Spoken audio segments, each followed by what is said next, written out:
미학이란 무엇인가 배웠죠? 미학이 영어로 뭐예요? 에스테틱스지. 에스테틱스. 이건 요 전에 어디에서 나온 말이에요?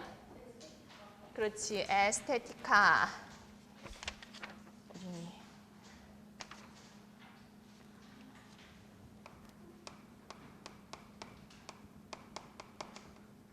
요 말을 처음으로 한 사람은 누구예요? 에스테티카. 미학이라는 것을 처음으로 학문으로 제시한 사람. 그렇지, 바움가르테이지, 바움가르테. 근데 에스테티카가 이게 어느 날 갑자기 튀어나온 단어가 아니라 그랬죠. 이거의 어원은 뭐예요? 뭐라고 읽어? 응? 아이스테시스. 뭐라고 읽는다고요? 응, 아이스테시스.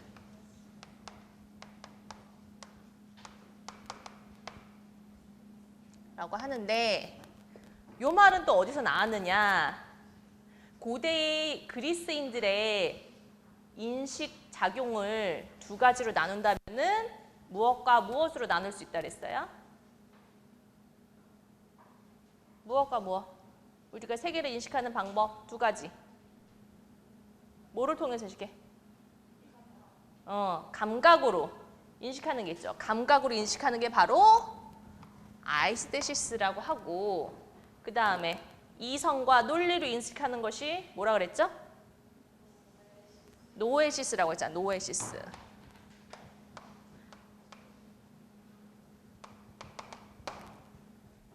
이렇게 해서 에스테티카를 통해서 에스테틱스라는 말이 나왔는데, 이 미학에는 세 가지 것이 들어있죠. 세 가지 요소에 대해서 연구를 하는 학문이죠. 뭐가 들어있어요? 처음에 이렇게 감각, 감성 이런 어원에서 발달이 된 단어기 때문에 이 자체에는 미라는 말이 들어있어요? 없어요?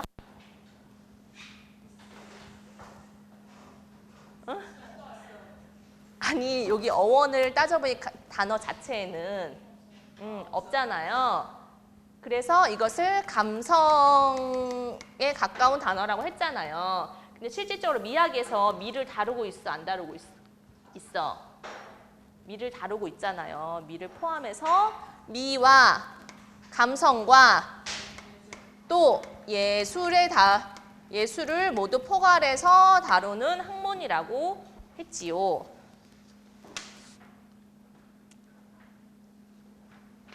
자, 그러면서 철학 얘기도 했고,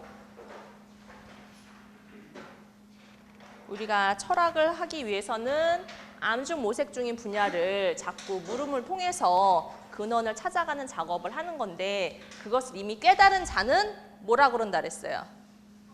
성인이라 그러죠. 그거를 철학자, 구도자 이런 사람들은 그것을 깨닫기 위해서 계속 노력하는 사람들이지. 자, 오늘은 서양 철학의 맥락에 대해서 들어갈 거예요. 본격적으로 철학사를 하게 되는데, 거기 프린트물 4페이지를 보면은 철학은 가치관의 변화에 따라서 4단계로 나눠요. 고대, 중세, 근대, 현대 이렇게 나누거든요. 우린 지금 무슨 철학이에요? 지금 우리 현대를 살아가고 있죠.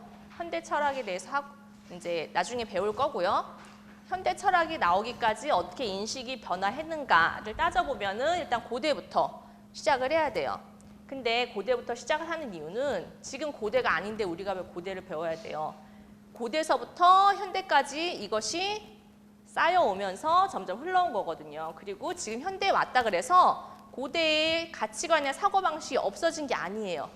그 가치관, 사고방식 여전히 그거를 갖고 있는 사람도 있고, 아니면은 그 틀이 아직까지 유지가 되면서 거기에 새로운 사상이 덧붙여진 것도 있어요. 근데 이 고대의 사상은 굉장히 지금까지도 강력하게 영향을 끼치고 있어요. 고대 보면은 고대 주요 철학자, 거기 보면은 많이 들어본 사람 누구 있어요? 그쵸, 소크라테스. 그 다음에 그치, 플라톤. 또 그렇죠, 아리스토텔레스.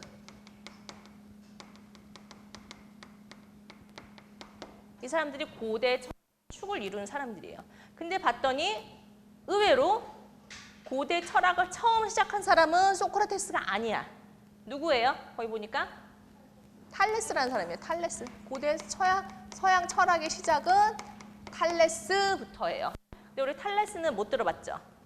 탈레스는 여기서도 우리 수업 시간에도 그렇게 중요하게 다루진 않을 거거든요. 처음 시작했다는 건 의미가 있는 거지. 예술에 관련돼서는 플라톤과 아리스토텔레스가 이것저것 많이 이야기를 했고 그게 오늘날의 예술의 많은 기초가 되었어요. 탈레스는 왜 최초의 서양 철학자냐면은 서양 철학의 개념을 철학이 무엇이다라는 개념을 만든 사람은 누구라 그랬어? 지난번에? 여기 중에서 누구라 그랬어? 소크라테스. 소크라테스라고 했잖아. 철학이 뭐야? 여러 가지가 있는데 그것을 꿰뚫는 하나의 변하지 않는 보편적 진리를 찾고자 하는 거거든요. 어떠한 길을 찾고자 하는 거. 그거에 해당하는 사람이 바로 탈레스가 되는 거예요. 자, 거기 프린트물을 보세요. 5페이지. 탈레스. 그리스 최초의 철학자이다. 7현인의 제1인자이며 밀레토스 학파의 시조이다.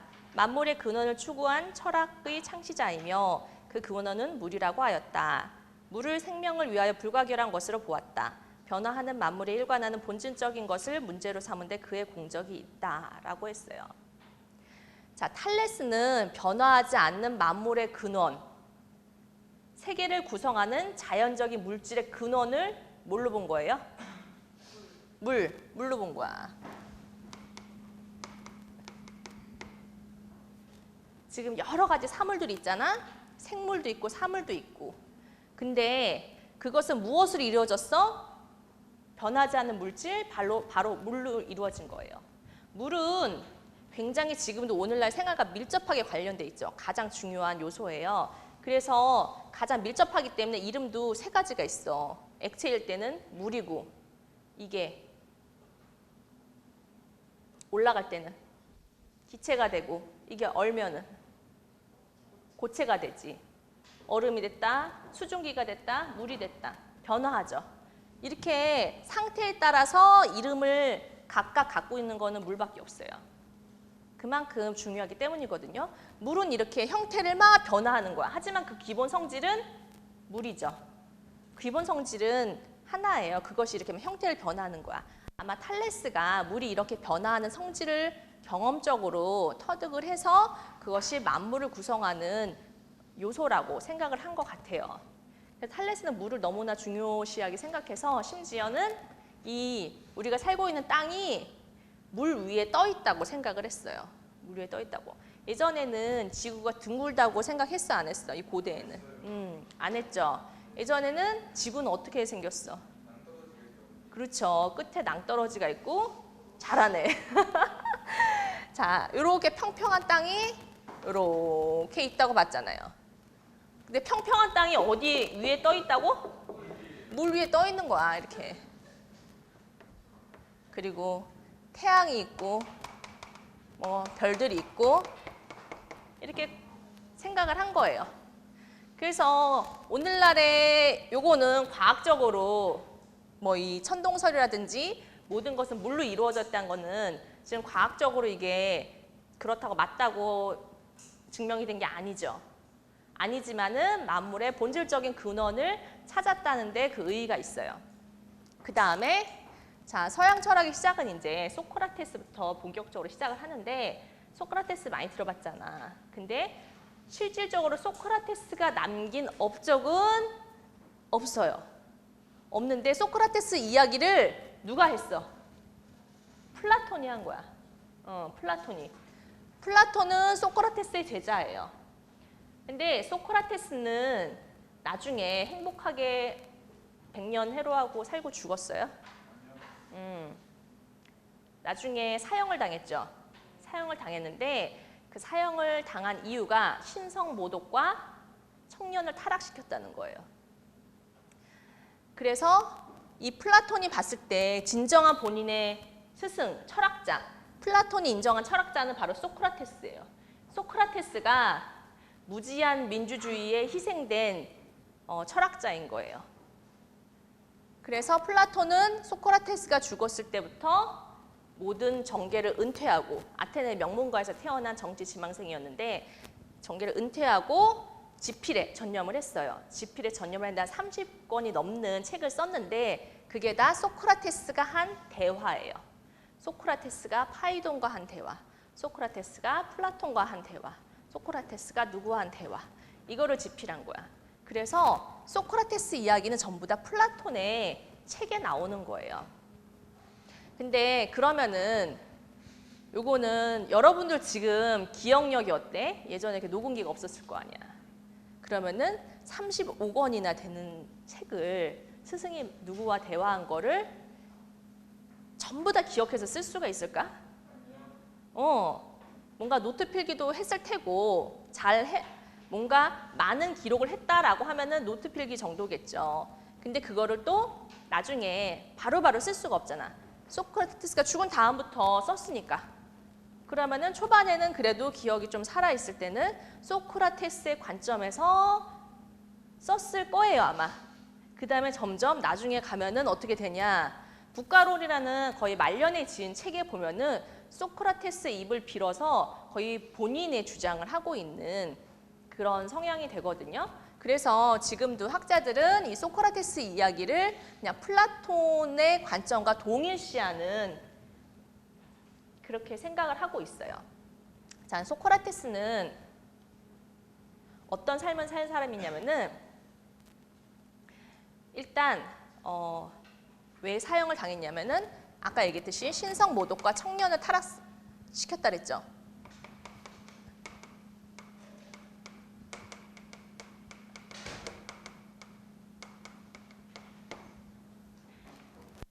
이 소크라테스가 깨달음, 알을 가지기 위해서 쓴 방법은 바로 삼파술이라는 거예요. 삼파술. 소크라테스의 엄마가 산파였어요. 산파가 뭐 하는 사람이에요? 애 낳는 거 도와주는 사람이죠. 예전에 의사라는 직업이 그렇게 발달하지 않았을 때 여자가 애를 낳을 때는 산파가 가서 의사 역할처럼 아이를 받았죠. 산파는 자기가 아이를 낳는 게 아니죠. 다른 사람이 아이 낳는 걸 도와주는 거야. 도와줘. 그 사람이 아이 낳는 걸 도와주는 거야. 그러니까 산파술이라는 대화술은 어떤 거냐면은 내가 뭔가를 연설을 하고 가르치는 게 아니에요.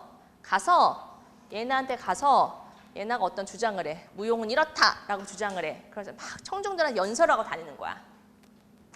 무용은 율동에 맞춰서 움직이는 것이다. 막 주장을 해요. 그러면은 가서 물어봐. 무용이 무엇인가? 그럼 또 그 말을 또 할 테잖아. 그러면은 율동이 없으면 그러면 무용이 아닌가? 물어봐요. 또 어쩌죠 대답하겠지? 거기서 그러면은 또 그거에 이어서 여러 가지 계속 물어보는 거야. 꼬리에 꼬리를 물고. 지난번에 여러분이 제출한 질문 중에서 예를 들면 그런 게 있었죠. 현대무용의 원래 사상이 뭐예요? 발레로부터 벗어나서 자신의 감정을 자유롭게 표현하는 거죠. 자유롭게 표현을 하는데 오늘날의 현대무용을 할 때 여러분 훈련 받아요? 안 받아요? 받잖아. 혹독하게 훈련 받죠. 입시를 치르죠. 입시라는 건 뭐예요? 점수를 매겨서 순위를 매긴다는 거잖아. 잘하는 사람, 못하는 사람 쭉 1등부터 줄 세우기를 해가지고 딱 자르는 거잖아요. 그럼 현대무용 정신에 위배되지 않아. 위배되지. 그러면은 거기에 전문가를 찾아가서 물어보는 거지. 내가 현대무용 교수님이야. 전문가겠지? 가서 물어보는 거야. 현대무용은 지금 현대무용의 진정한 사상을 구현하고 있어. 물어보는 거야. 그러면은 이 사람 지금 이거에 대해서 대답하기 좋을까? 어때? 대답 잘 할 수 있을 것 같아? 곤란할 것 같지, 굉장히. 본인이 뭔가 얘기를 하는데 본인의 말 속에서 계속 모순이 생기는 거야. 계속 모순이 생기는데 그거를 계속 집요하게 물어보는 거지. 모순이 있으니까 말해. 그러면 이 사람은 나 교수인데 나 이면은 사회적 지위를 갖고 있는데 이 사람이 자꾸 물어보면 자가당착에 빠지고 온갖 모순에 빠져서 내 말이 앞뒤가 안 맞게 되는 거예요. 창피한 거야. 근데 또 소크라테스가 지식인이라서 이런 것을 자꾸 물으러 다니니까 소크라테스를 추종하는 청년들이 또 소크라테스가 누굴 만난다 하면 또 다 같이 가는 거예요. 열댓 명이 가요. 가서 저명한 누군가에게 이런 질문을 탁 던지는 거야.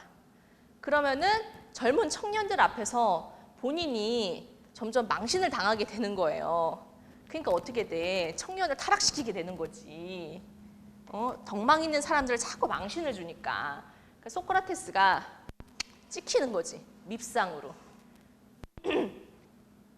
그래서 이렇게 사형까지 당하게 되는데 소크라테스의 그 사상이 뭐냐면은 이렇게 삼파스를 통해서 본인의 무지를 깨닫는 게 소크라테스의 사상이에요.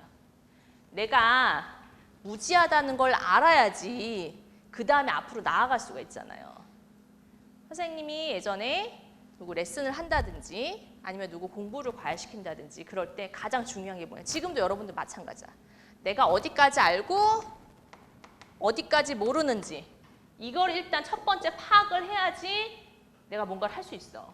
춤을 출 때 내가 어떤 동작이 되고 어떤 동작이 안 되는지 일단 파악을 해야 돼. 시험 공부를 해요. 책을 딱 봐. 시험 공부를 하려고. 읽어봐. 다 아는 것 같아. 근데 다 아는지 모르는지 그렇게 해서는 알 수가 없는 거야. 다 아는지 모르는지 어떻게 해야 돼? 어떻게? 그렇지. 시험을 봐야지 알 수 있는 거야. 그러니까 공부하는 방법 중에 중요한 게 뭐야? 셀프 테스트지. 자가 테스트를 계속 하는 거야. 단어를 예를 들어 100단어를 외워야 돼. 100단어 쭉 보면은 어디서 다 본 단어 같아. 이제 고3 정도 되면은 다 본 단어 같아. 다 한 번씩 나온 단어라서. 근데 딱 가리고 문제 풀어봐. 단어 던져봐. 모르죠? 모르는 거야. 근데 그거를 시험 보기 전까지 내가 이걸 아는지 모르는지 몰라요. 그렇기 때문에 시험 공부도 안 하는 거지. 근데 이거를 예를 들어서 외운 다음에 그 다음에 이걸 뭐 가리고 나서 단어 맞추기를 해봐서 내가 모르는 게 발견이 되죠. 또 그걸 또 외우죠. 그 다음에 또 테스트를 또 해요. 모르는 게 또 있죠. 그러니까 내가 알고 모르는 거를 계속 깨달아야 되는 거야. 그리고 내가 이 단어를 외울 때 보통 얼마 만에 시간이 걸리는지도 자기가 깨달아야 되는 거지. 100단어를 외우는데 보통 난 1시간이 걸리더라. 그건 경험적으로 깨달아야 되는 거야. 근데 뭐 한 10분이면 되겠지. 10분이면 되겠어? 1시간 걸리는 사람 갑자기? 안 되죠. 그리고 내가 무용 테크닉을 하는데 어떠한 동작을 하는데 다리를 올렸다가 턴을 해서 갑자기 탁 쓰는 동작을 하는데 그 동작을 해야지 되는지 안 되는지 알 거 아니야. 해보지도 않고 남이 하는 걸 이렇게 눈으로 봐. 그럼 내가 할 수 있는지 없는지 알 수 있어 없어? 없지. 그걸 꼭 못한다고는 할 수 없는데 할 수 있는지 없는지를 모르는 상태지. 그리고 내가 그 동작을 했어요. 했는데 내가 스스로 판단을 해야 될까? 이 동작 잘했다 못했다. 남한테 좀 물어봐야 되는 거지. 이 동작을 아까 그 사람하고 그만큼 훌륭하게 내가 소화를 했는지 안 했는지 자꾸 스스로도 거울 보면서 점검을 하고 남을 통해서도 알아봐야 되는 거잖아. 그렇게 어떠한 깨달음을 얻으려면 일단 첫 번째는 내가 무지함을 깨닫는 거예요. 그게 소크라테스의 방법이에요. 자, 그러면은 그 제자 플라톤을 봐요. 플라톤은 철학자 화이트 헤드라는 사람이 서양 철학을 이렇게 얘기했어요. 모든 서양 철학은 플라톤의 각주이다 라고 했어요. 이게 무슨 소리예요? 모든 서양 철학은 플라톤의 각주이다. 플라톤이 중요하다는 거야? 일부라는 거야? 모르겠어? 무지하게 중요한 뼈대라는 거지. 플라톤이 이미 본문이야. 이미 본문이야. 플라톤이 말한 거는. 다른 그 다음에 나온 중세 철학, 근대 철학, 현대 철학 누가 뭐라고 막 하는 말들은 다 여기에다가 각주를 덧붙인 그런 것들이란 말이죠. 그만큼 플라톤의 철학이 현대에까지 강력한 뼈대를 이루고 있어요. 여기서 그렇게 많이 벗어나는 게 없다는 거지. 많은 오류가 있음에 불구하고 많이 벗어나는 주장들이 그렇게 많지 않아요. 플라톤은 고대 그리스의 철학자고 형이상학의 수립자예요. 아까 얘기했듯이 소크라테스만이 진정한 철학자라고 생각을 했죠. 그리고 플라톤이 주장한 가장 중요한 개념 거기 나와 있죠. 뭐예요? 뭐예요? 이데아. 이거 단어 뭐라고 읽어요? 영어 단어. 아이디어는 생각. 이데아에서 나온 거. 이데아. 자, 형이상학의 수립자라고 했는데 형이상학이라는 거는 세계의 궁극적 근거를 연구하는 학문이에요. 세계 궁극적 학문이라는 거는 보편적 그리고 전체적인 지식을 연구하는 거야. 어떠한 특수한 상을 연구하는 게 아니고 이렇게 여러 인간들이 있으면은 이 인간들에게 보편적으로 적용되는 것들 이런 것들을 이제 연구하는 게 형이상학이라는 거예요. 이거를 수립한 사람이에요. 자, 이 플라톤은 아테네 출생으로 명문 출신이다. 젊었을 땐 정치를 지망하였으나 소크라테스가 사형되는 것을 보고 정계에 대한 미련을 버리고 인간 존재의 참뜻이 될 수 있는 것을 추구하였다. 인간 존재의 참뜻이 될 수 있는 것, 다시 말하면 뭐예요? 철학을 탐구하기 시작했어요. 자, 이 플라톤이 세운 게 그래서 뭐냐? 아카데미아라는 거를 개설했어요. 아카데미아. 이름을 딱 들어보니까 뭐 하는 데야? 학원은 지금 우리나라가 아카데미를 해석하는 방법이고요. 아카데미아라는 건 학교예요. 학교. 그래서 아카데미도 뜻에 학원 말고 그게 있어. 미국의 사립학교를 아카데미라고 해. 그러면서 교육기관, 이걸 다 아카데미라고 하거든요. 그거에 근거가 되는 말이죠. 아카데미아를 개설하고 각지에서 청년들을 모아 교육생활에 전념하는 사이 80에 이르렀다. 자, 생전에 간행된 저서는 한 편을 제외하고는 모두가 일종의 희곡 작품으로 여러 가지 논제를 둘러싸고 철학적인 논의가 오간 것이므로 대화편이라고 불린다. 주요 등장인물이 누구예요? 소크라테스지. 소크라테스가 다른 사람하고 한 이야기들, 주로 이거를 책으로 지은 거예요. 자, 플라톤에게 필로소피아가 뭐라 그랬죠?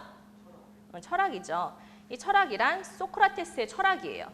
그리고 소크라테스야말로 진정한 철학자라고 생각을 했어요. 자, 그 다음에 이 네 번째 줄을 보면은 소크라테스의 변명, 그 다음에 죽음에 직면한 철학자의 태도를 묘사한 파이돈. 이 파이돈이라는 책은요, 소크라테스와 파이돈이라는 사람이 대화한 것을 적은 책인데 파이돈은 소크라테스의 친구예요. 근데 소크라테스가 죽기 바로 직전에, 죽기 전날에 파이돈과 대화를 했는데 그것을 적은 책이 바로 파이돈이에요. 향연이나 국가론도 또한 그와 같은 뜻에서 가장 뛰어난 작품 중 하나이다. 무지를 깨닫는 일 속에 머물면서 아포리아 속에 있으면서 근원으로부터의 물음에 스스로 맡기는 일이 바로 필로소피아다. 이게 바로 철학의 뜻이죠. 아포리아라는 게 뭐냐? 여기서 아포리아라는 게 나오죠. 아포리아는 상황적으로 설명하자면은 큰 배가 가다가 암초에 걸려서 좌초됐어요. 점점 가라앉고 있어. 어떤 상황이야? 체념적인 상황이죠. 어떻게 이 난관을 어떻게 헤쳐나가야 될지 총체적 난국인 그런 상황이에요. 굉장히 지금 답이 딱 보여 안 보여? 답이 전혀 지금 안 보이는 그런 상황을 아포리아라고 하는 거예요. 우리도 지금 아포리아 속에 있어. 여러분 아포리아 속에 있다는 걸 깨달아요? 깨달아? 어떻게 깨달아? 지금 어떤 상황이야?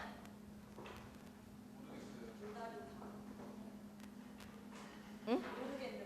모르겠는 상황. 지금 여러분이 어떻게 살아야겠다라는 생각이 있어요?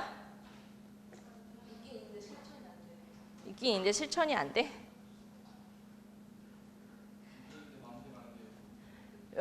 삶의 목표가 뭐예요? 삶의 목표. 저기 대답 잘하는 친구 이름이 뭐지? 준하. 준하는 삶의 목표가 뭐야? 그치, 행복해지는 거지. 행복해지려면은 뭘 해야 돼? 아, 그치. 행복을 쫓아가야 돼. 쫓아가려면은 어떻게 행동을 해야 돼? 어떤 노력? 노력을 해야지. 어떤 노력? 선생님이 답을 가르쳐 주는 게 아니에요. 이 수업 시간은. 본인이 그냥 한번 본인이 혹은 전혀 생각하지 않았던 거에 대해서도 한번 생각을 하게 만드는 거야. 노력을 해야지. 지금 생각해봐. 행복을 위해서 많은 사람들이 여기에 동감을 할 거예요. 삶의 목표? 행복해지는 거. 지금 가장 보편적으로 널리 이야기하고 있는 거거든요. 몇 년 전부터는 행복이 마치 모든 활자의 키워드였어. 자, 행복해지는 거야. 선생님도 여기 전적으로 동의해. 자, 행복해지자. 행복해지려면은 노력을 해야 되는데 어떤 노력을 해야 돼요? 뭐 예를 들어서 단순하게 돈을 많이 벌기 위한 노력을 해야 된다. 아니면은 내가 좋은 친구를 많이 사귀려는 노력을 해야 된다. 뭔가 있을 거 아니야. 한 가지만 얘기해봐. 준하가. 그래, 그럼 돈이라고 해보자. 우리 자본주의 사회에 살고 있으니까 돈을 떠나서는 얘기를 할 수가 없어. 자본주의 사회에서 돈을 어느 정도는 제외할 수 있지만 전적으로 제외한다는 거는 선생님은 자기를 속이는 일이라고 생각해. 그냥 우리 솔직해지자고. 근데 돈을 벌어야 돼. 돈을 왜 벌어야 돼요? 순환 논증의 오류가 되는 거고 돈으로 무엇을 할 수 있기 때문에 돈을 벌어야 되는 거야. 그치? 돈만 갖고 있으면 이게 행복이야? 아니잖아. 돈은 전혀 가치가 없어요. 가치와 대등한 지위를 주는 거지. 실물 가치가 없어. 돈은. 실물 가치가 있는 건 뭐야? 물건이란 말이야. 석유, 금, 옷 이런 실물 가치가 있는 거고 돈은 가치를 환원할 수 있는 재화가 되는 거죠. 돈으로 뭘 하기 위해서? 내가 먹고 싶은 거 먹고 입고 싶은 거 입고 살고 싶은 데 살고 또 가고 싶은 데 가고 그리고 선물 주고 싶은 데 주고 이게 다 행복을 위한 노력으로 생각해 안 해? 어떻게 생각해? 맞아? 그러기 위해서 돈을 벌어야 되는데 그럼 돈은 내가 가만히 있는다고 벌어지는 게 아니죠. 어떻게 해야 돈을 벌 수 있어요? 직업을 찾아야 돼. 그치, 직업을 찾아야 되지. 직업이 자영업이든 개인 사업이든 뭔가 직업을 찾아야 돼. 내가 영리 활동을 해야 된단 말이야. 영리 활동을 해야 되는데 자, 여기서 막히는 거야. 영리 활동을 준하야. 어떻게 하기로 했어? 아니, 구체적으로. 영리 활동을 어떻게 할 거야? 계획이 있어?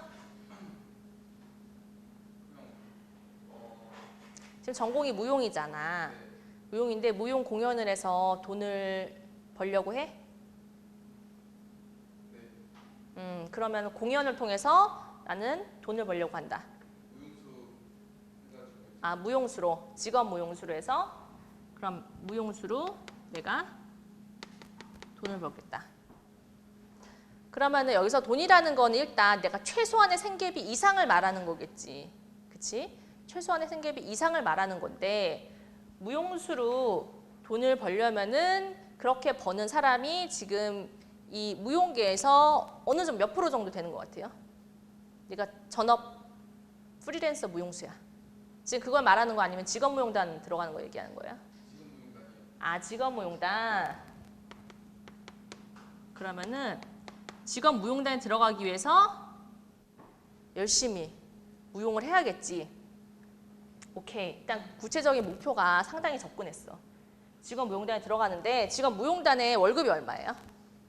목표하는 무용단 어디야? 저요? 없어요. 직업 무용단인가는 국립 시립 무용단이죠. 국립 월급 주는 무용단 그것밖에 없으니까 국립 시립 무용단인데 적게는 얼마에서? 낭만적이네. 저거 적게는 100만 원에서 지금 초봉 말하는 거야. 초봉? 얼마? 그 다음에 얼마? 얼마까지? 초봉에서 최대 얼마? 지금 뭐 경력 10년, 20년 된 사람 말고.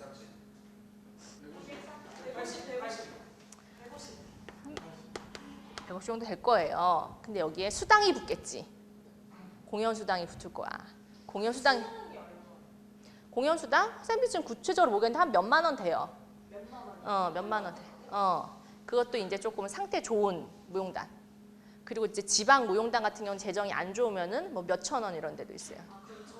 저거는 이제 기본 그리고 저기에 플러스 이것도 이미 수당이 붙은 거야. 기본급이라는 건 좀 다른 게 있냐면 기본급이라는 거는 선생님이 무용단 다닐 때 기본급이 35만 원이었어요. 40만 원? 35만 원? 그리고 수당이 붙어요. 그래서 한 초봉이 한 100만 원 정도 됐던 것 같아요. 보너스 뭐 이런 거 합쳐서. 근데 그때 상당히 오래전이지. 그리고 이제 그때는 이제 IMF에서 이제 막 벗어나고 있을 때였어. 근데 지금은 그것보다는 좀 올랐을 거야. 그래도 지방 무용단, 상태 안 좋은 지방 무용단 같은 경우는 수당 별로 안 붙고 기본급 잡고 그러면은 그 저기거든. 근데 기본 이렇게 약간의 수당이 이것도 수당이 공연 수당 말고 그냥 의례적으로 붙는 수당이 있어요. 지금 다 기억이 안 나. 하여튼 그 봉급이라는 거는 기본급 빼놓고 여러 가지가 이렇게 붙어서 봉급이 나오는 거야. 지금도 보너스 개념을 하는지 모르겠는데 연봉으로 하면 보너스 개념이 아니고 보너스라는 건 예를 들어서 뭐 600%, 1년에 600% 보너스다. 그러면은 내가 150 하면 150에 600%를 받는 게 아니야. 여기서 내가 기본급이 70만 원이야. 70만 원에 600%를 받는 거예요. 자, 그러면은 일단 기본적으로 내가 공연을 안 해도 무용단만 다니면은 받는 돈이 이 정도다. 그러면 공연 수당이 붙겠지? 공연을 하면은. 그리고 또 여러분이 시간이 나면 외부에서 레슨도 할 수 있고, 그 다음에 내가 좀 인기가 많으면은 외부에서 객원 무용수로도 또 지금 무용단 하면서 또 할 수 있어요. 그러면은 한 얼마까지 벌 수 있을 것 같아? 준하는?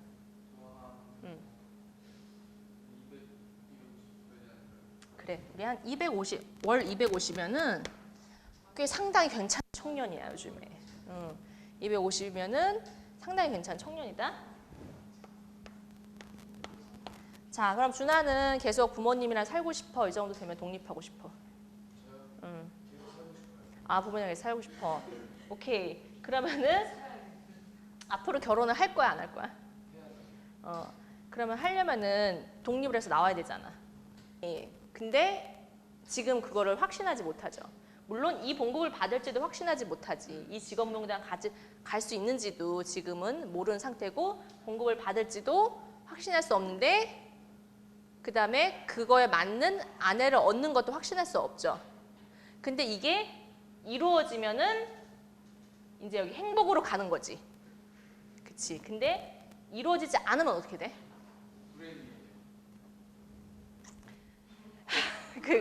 끝나는 거야? 이루어지지 않으면 불행해지 끝나는 거야.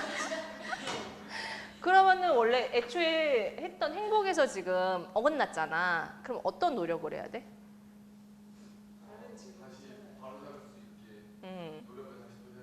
막 했는데 마흔이 됐어. 마흔이 됐는데 직업 무용단은 갔어. 직업 무용단은 갔는데 나 이 정도 돈이면은 내가 그냥 먹고 싶은 거 입고 입고 싶은 거 입고 사고 싶은 거 사고 뭐 이 정도는 그냥 만족할 수 있어요. 근데 아내를 못 구했어. 어떨 것 같아? 아, 그건 괜찮아? 그래도 행복할 수 있다. 그러면은 자, 더 안 좋은 상황일 때 내가 직업 무용단 못 들어갔어. 그래서 지금 당장 졸업을 했는데 뭐 시험을 봤는데 가정이야, 가정. 떨어졌어. 무용단에 떨어졌어. 그러면은 어떻게 해야 돼?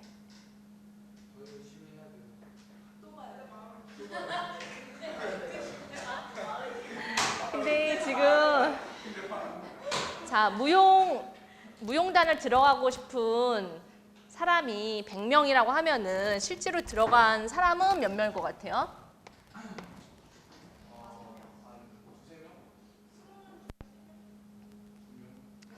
지금 몇 대 1인지 잘 모르겠네. 뽑지 않을 때도 있는 거야. 지방무용단 안 뽑는 무용단도 많아요. 선생님 졸업했을 때도 국립무용단하고 국립국악원 안 뽑았어요. 근데 인천시립무용단 들어갔는데 인천시립무용단이 그나마 다행이었던 바로 정단원을 뽑았거든. 응. 네, 한국무용이에요. 인천시립무용단에서 무용 속에 빠져 살았지. 3고모, 5고모 하고 부채춤 추고 막. 3고모. 꽤 많이 도움이 됐어. 거기서 많이 배워가지고. 근데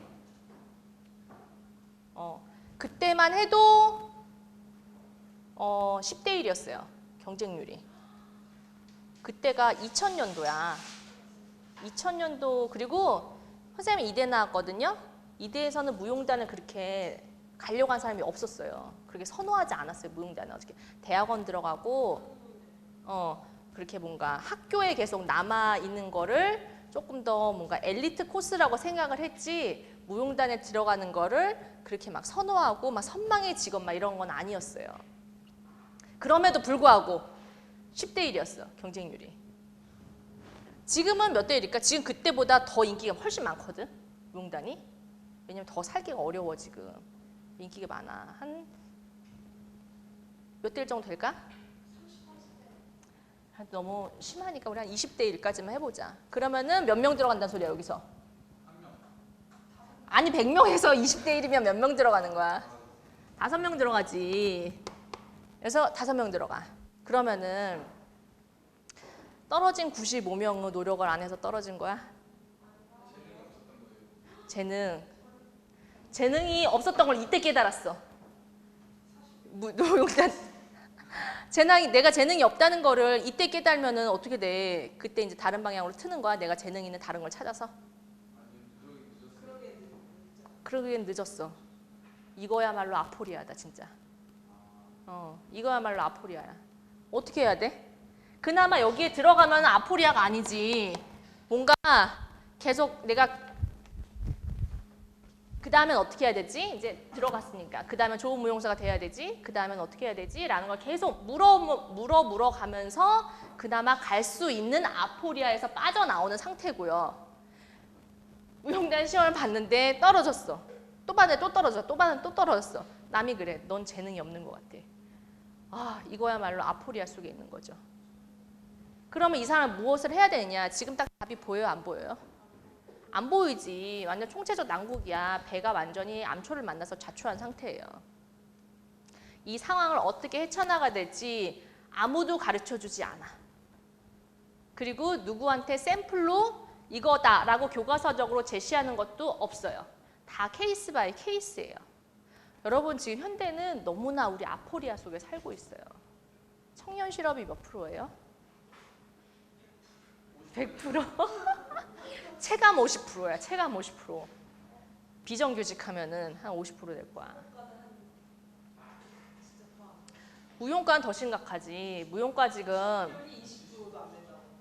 20%가 안 되겠지. 직업이라는 건요. 4대 보험이 되는 직업이에요.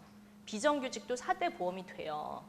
이거 무용단도 비정규직이에요. 왜냐면 1년마다 오디션을 봐서 재계약하는 형식이거든요. 그래서 신분이 준공무원이야. 공무원 신분인 거는 국립국악원이 공무원 신분이고 지금 국립무용단이 바뀌었는지 모르겠네. 공무원 신분으로 바뀌었는지 모르겠는데 예전에는 다 준공무원 신분이었어요. 그럼 비정규직 1년마다 오디션을 봐서 떨어뜨리는데 관례적으로 오디션을 봐서 승급하는 개념이지 이거를 떨어뜨리는 그거는 아닌 그런 무용단이 대부분이에요. 뭐 이거 오디션 봤는데 너무 춤을 못 췄어. 그렇다고 이 사람 자르진 않아. 그냥 등급을 낮추죠. 근데 이 사람 너무 춤 못 춘다고 아니면 다른 이유 때문에 오디션에서 해촉을 시켜버리는 거야. 해촉. 단원을. 몇 명을 해촉시켰어. 그래서 맨날 데모하는 거잖아요. 어디 시향, 오케스트라단 있죠. 시향 같은 데 데모하고 무용단 데모하고 선생님 다닐 때도 8명이 해촉이 됐었어요.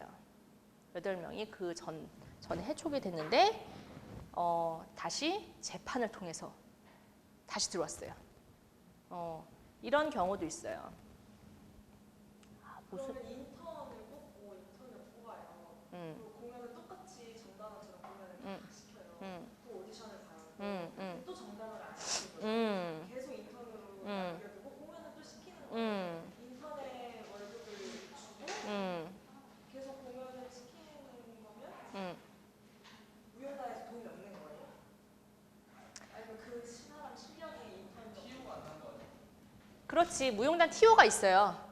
무용단 전체 예산이 있어. 전체 예산이. 그래서 이 예산 정도면은 단원 월급을 얼마 정도 쓸 수 있는 예산이 있거든요. 그러면은 그 TO에 따라서 단원을 2명 뽑을 수도 있고 3명 뽑을 수도 있는 거예요. 아니면은 요즘 상황이 노조 만들고 데모해서 너무 힘들어. 그리고 무용 좀 단원 좀 뽑으려고 그러면은 맨날 뭐 부정인이 어쩌니 자꾸 누가 막 투서 들어가고 너무 골치 아파. 이래서 안 뽑은 경우 아예 안 뽑고 하는 경우도 많아요. 네, 아예 단원 시험이 없는 거지. 이제 서울시립무용단 같은 경우 막 단원들 평균 나이가 40 몇 세만 이렇게 되는 거지. 신단원을 안 뽑으니까. 그럼 피해는 누가? 젊은이들 지금 거기 들어가야 되는 젊은이들이 피해를 보는 거야. 기존 단원들은 안 잘려요. 오디션 봐서 자르면은 또 투쟁을 하고 막 그러니까 안 잘려. 근데 그거는 선생님이 뭐가 옳다고는 지금 얘기를 못 해요. 왜냐하면 그 사람들이 정말 부당하게 취급을 받아서 부당한 취급은 반드시 권리를 찾아야 되거든요. 근데 그 내부에 선생님이 뭐 이렇게 있었던 게 아니기 때문에 그거에 대해서는 지금 잘 몰라요. 근데 그럼으로써 이루어진 또 하나의 부작용을 지금 얘기를 하는 거예요. 그래서 청년 실업이 엄청 많은데 그중에서 무용은 더 심각하죠. 대학에서 지금 인원 축소를 하고 있잖아. 학생들이 줄어드니까 인원 축소를 하고 있는데 제 1순위 타겟이 어디야? 무용과 그래도 초 1순위는 아니야. 어? 아니야. 그 영국영화과는 한양대도 장근석 있잖아. 그리고 이렇게 스타들이 몇 명 나오잖아요. 한양대 무용과 스타 누구 있어요? 딱 떠오른 스타. 아니 무용과. 응. 아니 무용으로. 그렇지. 무용으로 뜬 스타. 내가 지금 엄청나게 유명한 무용계의 스타야. 그쵸? 그치, 없지. 없지. 그러니까 이게 이제 취업이 안 좋아도 그런 스타들이 있으면 갈 수가 있다는 거지. 스타들이 장근석이 12억을 기부했어요. 한양대에. 없어지면 안 되지. 한 몇 년, 그게 몇 년 전이었어요. 한 12억을 기부했어요. 그 과 학교에서 좋아해 안 좋아해? 거기 출신이 유명해져서 유명해져서 기부를 했어. 좋아해 안 좋아해? 진짜?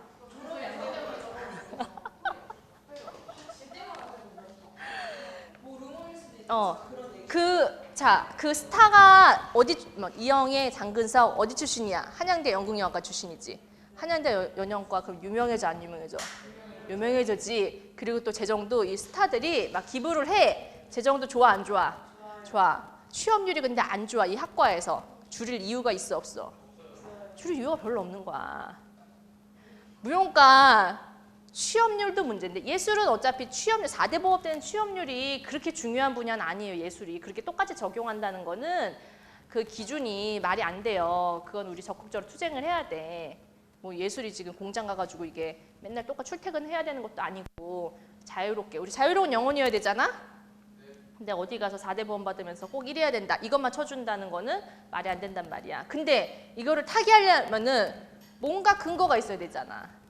우리 이 학교 무용과 출신이 이렇게 세계적으로 지금 이름을 날리고 있다. 이 학교 무용과 출신이 이러한 안무가가 되어가지고 지금 어디 기금도 받고 활동을 하고 있다. 이런 사람들이 나오면은 뭐 조금 더 나아지지 않을까라는 생각을 해요. 근데 말했듯이 100명 중에 5명도 뭐가 있어야 돼? 재능이 있어야 된다면서. 95명은 재능이 없어서 떨어지는 거라면서. 그러면은 그렇게 스타가 되려면 몇 명 중에 한 명이겠어? 1000명 중에 한 명? 또 아니지. 한 10,000명 중에 한 명. 해도 벌써 한 10명 나왔겠다. 그치? 그러니까 얼마나 힘든 거예요. 지금 이런 아포리아 속에 우리는 살고 있단 말이야. 여러분 여기에 대한 답이 지금 딱 있어요, 없어요?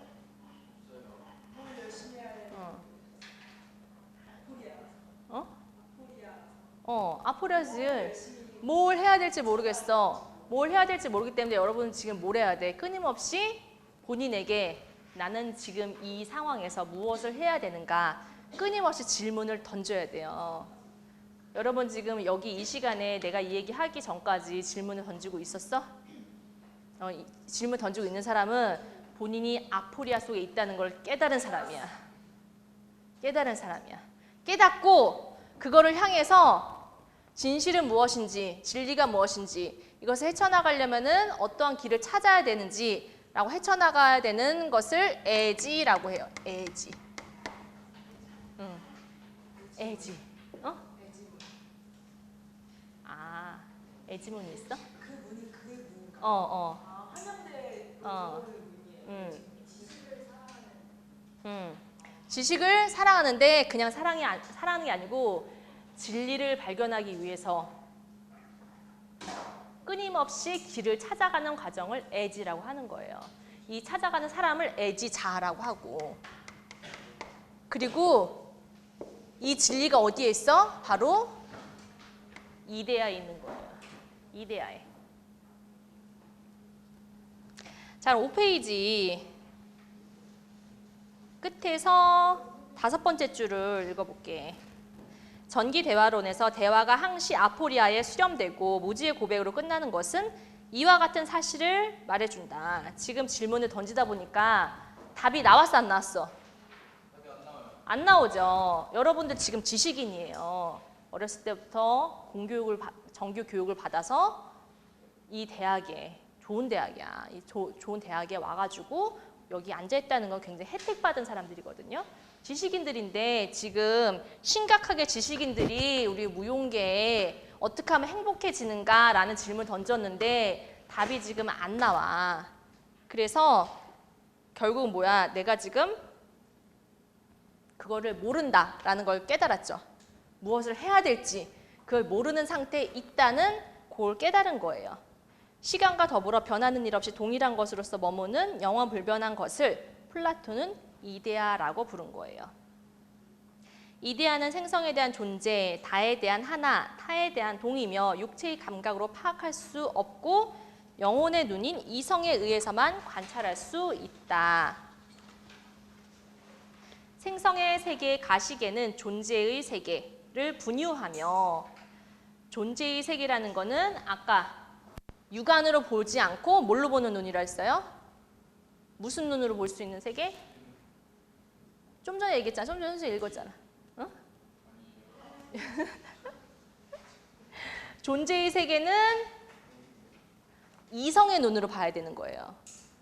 지금 육안으로 볼 수 있는 세계는 현존하는 세계, 현실의 세계, 감각의 세계, 끊임없이 변화하는 세계예요. 지금 내 마음이 하루도 똑같지 않아. 1년은 고사하고 하루도 똑같지 않아. 자, 맛있는 음식을 먹었어요. 맛있어. 내가 오늘 갈치를 먹었어. 맛있어. 근데 어느 날 또 배 터지게 더 맛있는 스테이크를 먹고 갈치를 또 먹었어. 배고플 때만큼 맛있어, 안 맛있어? 안 맛있어요. 그 갈치 자체도 시간이 지나면 어떻게 돼요? 그냥 놔뒀다. 라고 시간이 지나면 점점 썩죠. 점점 변해요. 상태가 메롱이 돼. 그리고 우리는 또 어때? 어렸을 때부터 늙을 때까지 하루도 똑같지 않지. 계속 변화하고 있죠. 이 모든 세계는 계속 변화하지 멈춰있는 게 없어요. 영원 불면한 게 없어요. 그거는 뭘로 볼 수 있어? 우리의 육안으로 볼 수 있는 거야.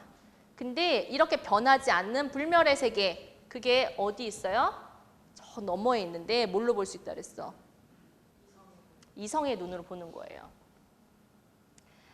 존재의 세계를 분유하며 모방하는 데에서만 이에 입각하여 존재하고 두 세계 사이에는 실물과 그림자, 실물과 모상의 비례가 있다고 하였다. 이 소리 뭐냐면 플라톤이 생각하는 진리관에서는 세계를 두 가지로 나누는 거야. 하나는 우리가 영혼의 눈으로만 볼 수 있는 이데아고요. 또 하나는 우리가 그냥 현상에서 육안으로 볼 수 있는 현상계. 이렇게 나누는 거예요. 그래서 이데아는 이성으로만 볼 수 있을까? 이성과 논리가 중요한 세계고, 그 다음에 불변하고 영원한 거예요. 반면에 현상계는 어때? 감각적이고 경험적이죠. 그리고 가변적, 일시적이에요.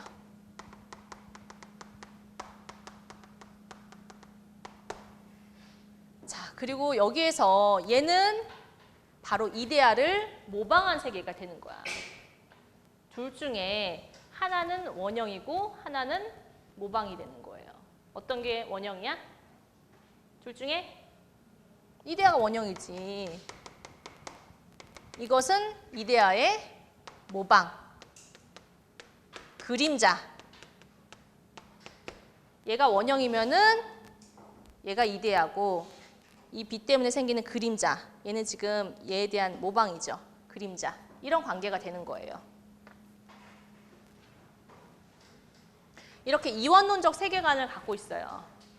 지금 우리도 뭔가 얘기할 때 너 좋아 싫어, 이거 옳아 옳지 않아, 흑이야 백이야 하는 이원론적 세계관, 다 여기서부터 나오는 거예요.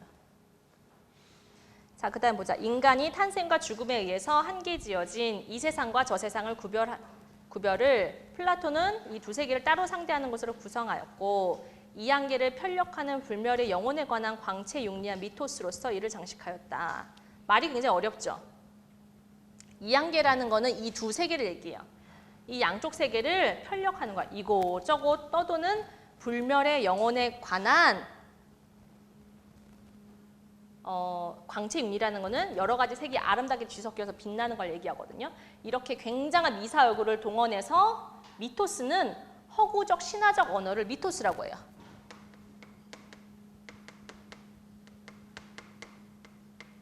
미스가 영어로 뭐예요? 미스. 신화잖아. 미토스. 신화적 허구적 언어야. 뭔가 이성적이고 논리적인 언어가 아니고 신화적 허구적, 뭔가 굉장한 미사 여구를 동원해서 장식을 하였어요. 어떻게 장식하였냐? 그 밑에 있는 내용이 플라톤이 얘기한 그 이 세상과 저 세상의 구별을 얘기하는 거예요.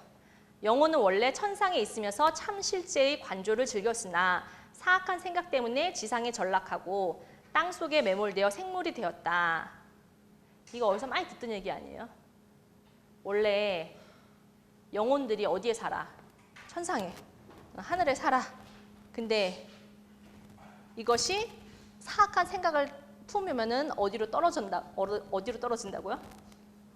땅으로 추락해서 여기에 현상계에 머무는 거예요. 그러면서 사물 속에서 천상 사물과의 유사점을 발견하고 참 실제를 상기하여 이를 간절히 소망하는 것이라고 설명을 하였다. 그러니까 여기에 떨어졌는데, 이 떨어진 존재들이 다 우리들이야. 떨어졌는데 우리가 뭘 깨달아? 아, 이 책상을 봤어. 이거는 분명히 내가 어디서 이 교단을 보지 않아도 이렇게 선생이 수업을 할 때 필요한 교단이라는 거를 어느 날 내가 만들게 돼요. 왜 만들게 돼? 천상의 사물과 천상의 사물의 이런 이성의 눈으로 뭔가 깨달아서 이런 게 필요하다는 거를 깨달아서 내가 천상의 사물을 본떠가지고 이걸 만든 게 되는 거예요. 그리고 만약에 화가가 있다. 그러면 화가는 이걸 또 따라 그리죠. 그럼 내가 이 사물을, 천상의 세계를 모방한 이 사물을 다시 한번 모방한 사람이 되는 거예요. 이런 관계가 있는 거예요. 그래서 불변하는 진리 가장 원형은 이데아에 있고 현상계는 그것을 모방한 관계가 되는 거예요.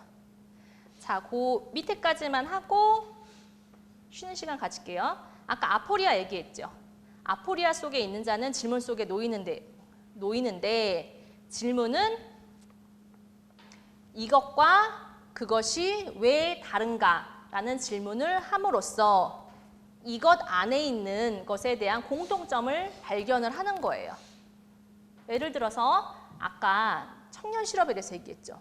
그러면은 청년 실업을 지금 겪고 있는 사람이 있고 겪고 있지 않는 사람이 있지. 그럼 겪고 있는 사람을 모아서 왜 청년 실업이 일어나는가에 대한 뭔가 공통점을 발견을 하는 거야. 그러면서 전체를 포괄하는 하나의 관계를 발견을 하는 거예요. 그것을 꿰뚫는 지식을 보는 사람이 바로 뭐다? 아까 얘기했던 애지자가 되는 거예요. 그거를 찾아낸 사람이 애지자가 되는 거예요. 플라톤은 지식을 고정된 체계로서 문자로 표시할 수 있다는 것을 믿지 않았다. 근원을 묻는 애지의 진행에서 이 물음을 묻게 하고 이 진행을 배후에서 떠받치는 것이 이데아이다. 이데아는 애지의 진행 속에서 어느덧 갑자기 보이게 된다. 자, 이거를 지우고 싶어. 이거를 지우는 게 처음에 발명이 안 됐어.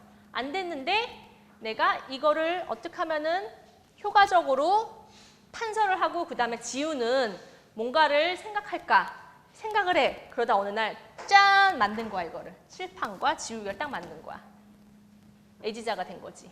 그리고 이거는 뭐야? 내가 이데아의 세계를 깨달아가지고 그거를 모방해서 만든 물건이 되는 거예요. 그게 뭐를 통해서 이루어져? 문자가 아니고 대화를 통해서. 끊임없이 물어보는 대화를 통해서 이거를 깨닫게 되는 거예요. 이게 플라톤의 이데아론이에요. 자, 쉬는 시간 10분 가지고 질문 안 쓴 사람들 질문 쓰세요. 이건 지금 지우면 되는 거지. 예술을 평가할 수 있는가는. 요거는 전에 나왔던 질문과 같기 때문에 지울게요. 자, 여러분들이 쓴 질문을 다른 학생들이 이제 정말 무용해서 이게 암중모색 해야 되는 질문인가 아닌가라는 거를 평가를 할 거예요. 적합한 질문인지. 자, 딱 질문이 나왔는데 계속 무용계에서 고민을 하지만은 그걸 못 뽑아내고 있는 질문이어야 되는 거야. 근데 우리 모두 어떤 공통된 생각이 이미 있어. 여기는 적합한 질문이 아닌 거예요. 오케이? 자, 무용작품은 안무자가 말하고자 하는 주제가 있다. 하지만 말이 없는 무용작품을 정확한 주제를 관객에게 전달하기 힘든데 그렇다면 안무자가 말하고자 하는 텍스트가 정답일지 일반 관객들이 전달받은 주제가 정답일지 다양한 관점에 대해 뭘 물어보는 거야? 어떤 것이 정답인가? 그렇게 하면 돼? 어떤 정답인가?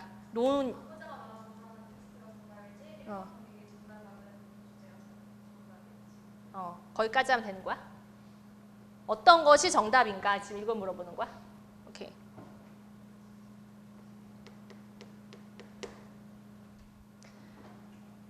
자, 이거를 지금 따지려면은 정답이 있다 없다부터 먼저 전제를 해야 되잖아.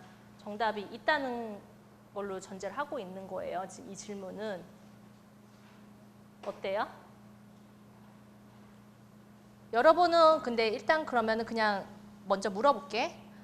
어떤 관점으로 봐야지 더 맞는 것 같아? 안무자가 말하고자 하는 거를 관객이 알아야 한다. 그러면은 안무자가 난 이 메시지를 전달하고자 하는 건 아니었는데 나는 사실 슬픔에 대해서 전달하려고 한 건데 사람들이 이걸 보고 뭔가 기쁨을 느낀 거야. 그러면은 이거는 기쁨을 느낀 관객이 잘못된 거예요. 관객이 그렇게 느꼈기 때문에 이 작품이 기쁨이 되는 거예요. 안무를 잘못한 거야? 의도가. 어?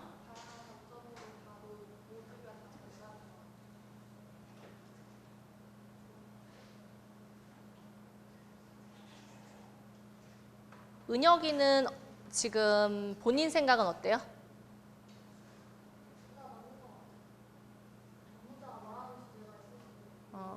지금 둘 다 맞다는 거는 안 돼. 여기서 둘 다 맞다는 거는 검으면서 희다는 거야. 이제 반대는 얘기잖아.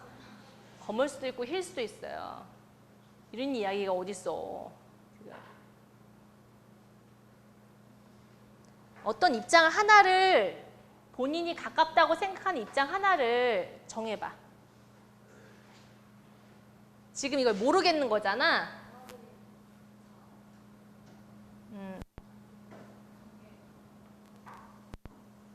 관객이 받아들이는 게 중요한데 그러면은 이것이 진짜 작품을 감상했다고 할 수 있는가? 이런 거에 대한 거죠. 아니야?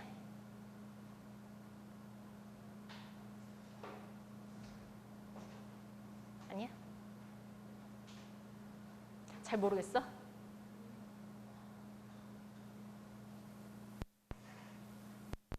아니 본인이 지금 애지를 해야 되죠. 애지. 여기에 대한 정답이라기보다는 옳다고 믿는 거를 계속 찾아 나가야 되는데 지금 둘 다라고 얘기할 수는 없어. 어느 한쪽의 입장에 서야 돼. 스탠스를 서야 돼. 근데 지금 이쪽을 택했잖아? 택했으면은 별로 지금 근데 이쪽이 정답이라고 생각하는 사람, 이쪽이 맞다. 만무자가 말하고자 하는 걸 따라야 된다라고 생각하는 사람. 또 한 명밖에 없어. 나머지는 다 이쪽을 관객이 더 중요하다는 입장이야. 안무자의 의도가 더 중요하다고 생각하는 사람. 자, 의견이 나누니까 오케이. 그러면은 은혁이는 이거의 관점에서 이게 아니고 이거의 관점에서 조금 더 포커스를 맞춰서 왜 이래야 하는지에 대해서 한번 고민을 해봐. 왜 이게 아니고 이거여야 하는지에 대해서 고민을 한번 해봐요. 그럼 될 것 같죠? 네. 이거는 굉장히 해묵은 질문이에요. 굉장히 사람들이 오랫동안 물어왔던 질문이거든요. 사실은 이게 근대 예술에서 좀 관점이 바뀐 거예요. 지금 우리가 고대 철학에 대해서 하고 있잖아. 고대 철학의 관점에 따르면은 이게 맞겠어? 이게 맞겠어? 이게 맞지. 고대 관점에 따르면 이게 맞아. 근데 현대 포스트 모더니즘 관점에 와서는 이걸로 가고 있어요. 이걸로. 근데 그렇다고 하더라도 이거는 지금 현대 포스트 모더니즘 관점이 그렇다는 거고 나는 여전히 이걸 주장할 수 있어. 여전히. 왜냐면은 고대 철학은 진리가 이미 존재를 하고 이데아 이미 존재를 하잖아. 완벽한 불변의 진리가 이미 존재를 하고 내가 그걸 찾아 나가는 거거든요. 근데 현대는 진리, 우리가 합의하면 진리가 되는 게 현대예요. 진리 자체도 우리가 합의에 따른 변화가 있을 수 있어요. 그렇기 때문에 관객이 받아들이는 게 주관적으로 바뀌는 게 주관이 진리가 되는 게 바로 근대 철학이거든요. 그래서 거기가 이제 바뀌기 때문에 이 관점에서 하는 거는 조금 더 포스트 모더니즘적 입장이라고 할 수 있어요. 예전에 고대 중세까지는 중세는 뭐야? 플라톤 이데아였다면은 중세는 신이에요. 그게 이제 신이 모든 걸 통합하는 거야. 신이 진리야. 신이 이렇게 말하면은 내가 해야 돼. 이렇게 했으니까 틀려. 왜 틀려? 신이 그거는 아니라고 했기 때문에. 그러니까 결국은 정답이 있고 없고 진리가 있으니까 우리는 그것을 찾아내야 된다, 발견해야 된다는 고대 철학과 중세 철학은 어느 정도 굉장히 일맥상통하는 점이 있어요. 근데 근대서부터는 이제 그 세상의 중심이 나로 바뀌거든요. 인간 중심으로 바뀌어요. 데카르트가 나는 생각한다, 고로 나는 존재한다 라고 말한 이후부터 중심이 나로 바뀌니까 뭐야, 내가 그렇게 느끼면 느끼는 거야. 그렇게 되는 건데 그래도 아직까지 이렇게 얘기하는 사람이 많기 때문에 이것도 다시 한번 주장을 한번 펼칠 필요도 있을 것 같아. 오케이? 그 다음에 준아, 한국 창작무용 부문과 현대무용 부문의 차이점은 무엇인가? 이거 어때요? 적합한 질문 같아요? 아닌 것 같아요?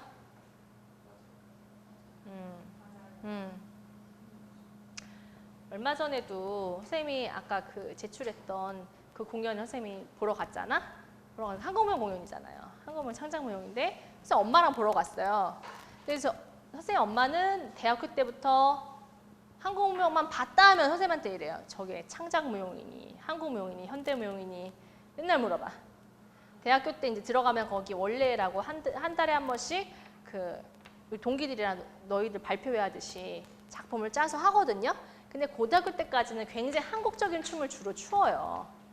굴리고 어르고 이런 감고 이런 거 많이 하는데 대학교 가니까 굉장히 이제 언어를 확장시키는 거지. 이것도 다 한국 춤에서 쓸 수 있어 하면서 항상 맨발을 먹고 추고 정면을 보고 한국에서 이렇게 정면을 보고 바로 옆을 보고 이런 동작이 별로 없는데 거기서는 이렇게 하거든요. 이런 굉장히 강렬한 인상을 주거든요. 이런 각도들은 이런 각도를 쓰고 여러 가지 이렇게 뭔가 안에서 호흡을 하는 동작보다는 밖으로 발산하는 동작을 많이 하고 그래서 그때부터 지금까지 선생님 엄마는 항상 보면은 그래요. 저기 현대무용이니 한국무용이니 항상 물어보거든요.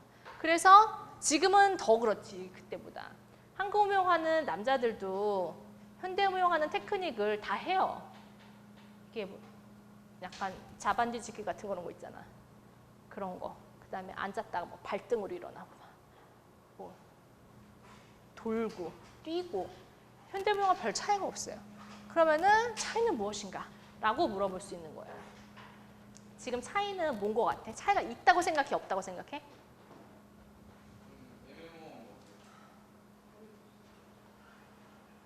그래서 본인이 그래도 좀 방향을 정해야 되거든. 차이가 있다고 생각하는지 없다고 생각하는지. 차이는 있다고 보는 거지. 차이가 있는데 그러면 어떤 부분이 차이인가라는 거를 앞으로 좀 더 생각을 해보면 돼요. 오케이. 그 다음에 홍실이 서양무용과 동양무용의 차이점은 무엇인가? 이거는 지금 논란이 되고 있는 질문이에요, 아니에요? 아니야? 그럼 여기 적합하지 않은 질문인데? 차이점은 뭐 저기 책에 나와 있어 그냥. 저기 정병호 선생님 쓴 책에 보면 나와 있어.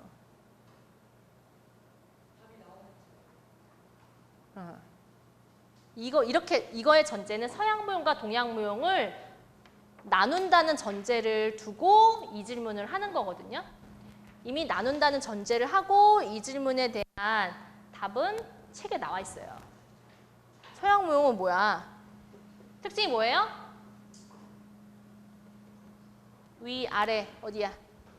위지, 태양 숭배, 하늘, 그리고 아니야, 밖이야. 밖이지, 발산. 그런 원리를 가지고 있고 동양무용은 아래지, 아래, 대지지양적. 그래서 초반에 요즘은 좀 덜한데 초반에 현대무용, 우리나라 처음에 현대무용 70년대, 80년대 이럴 때는요. 바닥에서 하는 동작이 그렇게 많아요. 현대무용이. 앉아서 하고 바닥에서 이렇게 하는 동작. 왜? 뭔가 대지지양적이라서. 정병호 선생님 책에 보면은 한국무용과 서양무용의 차이점에 대해서 나와 있어요. 그리고 뭔가 보여지는 몸의 전시보다는 안에 호흡의 흐름을 중요시하고 뭐 이런 것들 차이점을 써놨잖아. 이거 말고 다른 질문. 다른 질문. 이거 말고 이전에 서양무용과 동양무용으로 나눌 수 있는가 이런 거는 질문을 던질 수 있어요. 홍실이는 서양무용과 동양무용으로 나눌 수 있다는 거야? 그러면 서양무용은 어떤 걸 서양무용이라고 보는 거예요? 저기 아마존 가면은 있는 그 조회족이 추는 춤 서양무용이에요?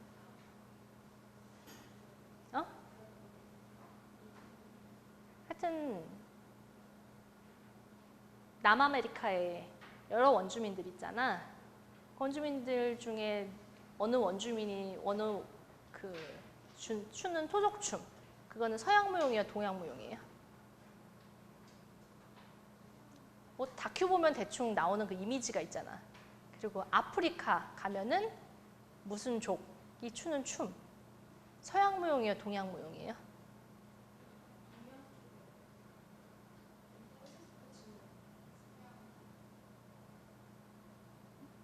뭐랄까? 동양 무용인 것 같아? 서양 무용인 것 같아?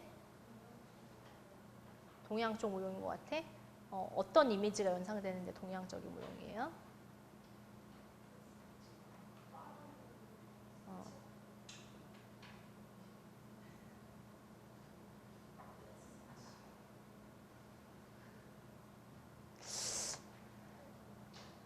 알 수 없어. 그 서양적이다 동양적이다. 왜냐면은 그 부족 간의 춤들이 너무나 틀려요. 그걸 어떻게 하나로 공통되게 끄집어낼 수 있는 게 몇 가지 없어.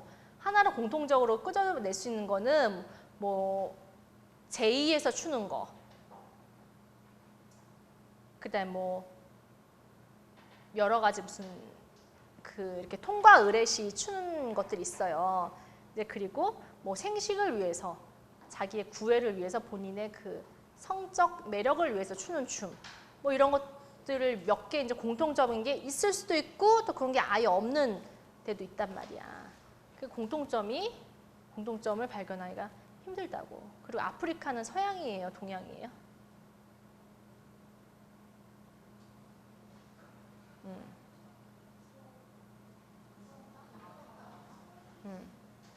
모르지. 서양도 아니고 동양도 아닌 것 같아. 그럼 세계를 지금 두 개로 나눈다는 거잖아. 서양과 동양으로 지금 이 지구를. 다 나눌 수 있어야지 그러면. 이 서양과 동양의 차이는 지금 서양인들이 한 19세기에 오리엔탈리즘을 처음 발견하면서 얘기한 개념이에요. 예전에 서구인들이 본인의 세계에만 살았잖아. 본인의 세계에만 유럽 문화권이었지. 이제 본인의 세계에서만 교통하고 살다가 그러니까 문화권이 비슷해요 거기는. 그러다가 어느 날 동양을 발견했어. 인도, 중국, 한국, 일본, 또 필리핀, 터키도 동양에까지라고 하거든요. 근데 이 사람들이 서양인들이 생각하는 동양은 어느 한 곳을 보고 얘기하는 거야. 본인과 너무 달라. 인도춤, 서양춤하고 어때요? 굉장히 춤이 다르죠. 왈츠라든지 발레라든지 이런 거랑 상당히 다르지. 그리고 일본의 춤 상당히 다르죠. 근데 인도춤과 일본춤 비슷해요? 많이 틀려요? 하나로 서양과 동양이라 할 때 그거를 하나의 동양으로 묶을 만큼 공통점이 있는 것 같아요. 동양이라는 거는 그냥 막연히 지리적인 개념이 동양이라는 거는 동서양을 할 때 동양은 막연히 지리적인 개념이라서 동양에는 사실 굉장히 다른 춤들이 많아요. 근데 서양은 서구, 미국, 유럽 문화권을 서구라고 해요. 서구의 기준은 문화권이에요.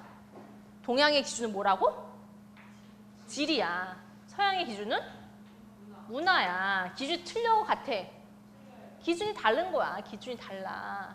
그러니까 이걸 어떻게 나눌 수가 있는 거지. 문화면 문화권으로 나누지. 지리면 지리로 나누지. 아까 지리로 나눈다면은 아프리카는 서양이야 동양이야. 딱 답이 나와야지. 근데 못 나오잖아. 남아메리카는 서양이야 동양이야. 못 나오지. 그래서 서양과 동양을 나눈다는 거에 대해서 반대하는 의견들이 지금 굉장히 많아요. 이거는 굉장히 서구적인 관점이다. 그리고 오리엔탈리즘이라는 뭔가 손에 잡히지 않은 불확실한 이미지를 만들어서 동양의 신비라고 그냥 뭉뚱그려가지고 가는 그런 개념이 많아요. 여러분도 오리엔탈리즘 하면 떠오르는 거 뭐예요? 응? 오리엔탈리즘. 태국 오리엔탈리즘 같아. 뭔가 딱 떠오르는 게 없어. 우리도 동양이잖아. 동양이라면 경복궁이라든지 불국사 같은 그런 이미지도 있지만은 뭔가 태국에서 일어나는 어떤 우리가 이미지는 상상되는 그런 이미지도 있을 거고 중국적인 것도 있을 거고. 근데 홍시는 참 궁금한 게 중국 자체에서 정말 수십 가지 수백 가지 너무나 다른 점들이 있는데 춤들 간에도 그래서 중국이야말로 하나로 중국 춤을 이렇다라고 말할 수 있기가 굉장히 힘들거든요. 소수민족이 모두 몇 개 있어요? 그러니까 50개가 넘는 소수민족이 있어요. 거기 중에서 소수민족층이 한 몇 개 정도 있어? 몇십 개는 있잖아. 몇십 개는 있죠. 그 소수민족 춤에 어떤 공통점이 있어요?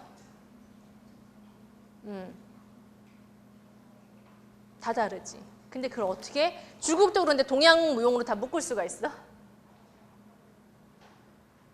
요건 질문을 다시 한번 생각해봐. 서양무용과 동양무용으로 과연 나눌 수 있는가? 라는 것도 선생님이 어느 정도 대답을 했는데 그래도 이거에 대해서 나는 나눌 수 있다라고 주장을 하면은 그거에 대한 요소를 좀 뽑아서 대답을 할 수가 있어요. 그렇게 갈 거야? 아니면 아예 다른 질문으로 갈 거예요? 그러면은 서양무용과 동양무용으로 나눌 수 있는가? 그럼 그걸로 바꾸자.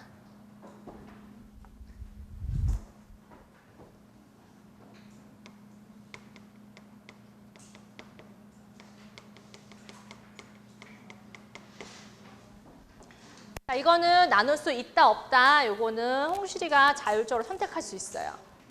선택해서 나눌 수 있다면은 있다는 좀 근거를 제시하면 되고 없다면은 그렇다면 지금까지는 왜 서양, 동양으로 나눠서 이야기를 했는가? 그거에 대한 모순점을 얘기를 하면 돼요. 오케이? 그 다음에 지금 시간이 이렇게 됐네? 다음 수업 시간 가야 되니까 요거는 다음 시간에 할게요. 수고했어요.